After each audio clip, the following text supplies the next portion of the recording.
যদি বলা হয় বাংলাদেশের ভিতরে স্নাইপারের বেস্ট প্লেয়ারকে, তাইলে আসবে আমাদের কুরুল ভাই। যদি বলা হয় ইন্ডিয়া কিংবা নেপালিয়ান সার্ভারের স্নাইপারের বেস্ট প্লেয়ারকে, তাইলে আসবে রয় গেমিং কিংবা আজ্জু ভাই। কিন্তু কখনো যদি বলা হয় পুরো বিশ্বের ভিতরে স্নাইপারের বেস্ট প্লেয়ারকে, তাইলে কে আসবে জানো? আমি জানি তোমরা অনেকেই বুঝতে পারছো আমি কার কথা বলতে চাচ্ছি। হ্যাঁ, এক সময়ের স্নাইপারের রাজা এবং হাজারো ফ্রি ফায়ার প্লেয়ারের ইমোশন বিটুকের কথা বলতেছি। B2K মাত্র 3টা অক্ষরের নাম হলেও এই নামের সাথে মিশে আছে আমাদের ওল্ড ফ্রি ফায়ার, যার গেম প্লে দেখে আমার মতো হাজারো প্লেয়ার স্নাইপার চালানোর সাহস করেছে।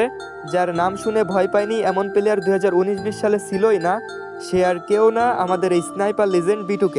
গাইজ, তোমরা কি জানো পুরো ফ্রি ফায়ারের ইতিহাসে B2K একমাত্র যে কখনো কারোর সাথে ভার্সেস করতে একটুও ভয় পায়নি।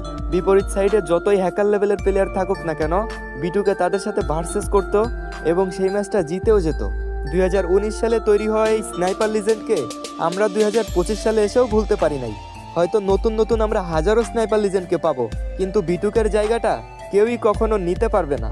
এই স্নাইপার লিজেন্ড আমাদের মনে আগেও ছিল, এখনও আছে আর ভবিষ্যতেও থাকবে। যাই হোক গাইজ, তোমরা এখনও আমার মতো এই স্নাইপার লিজেন্ডকে মিস করো কিনা কমেন্টে জানিয়ে যেও।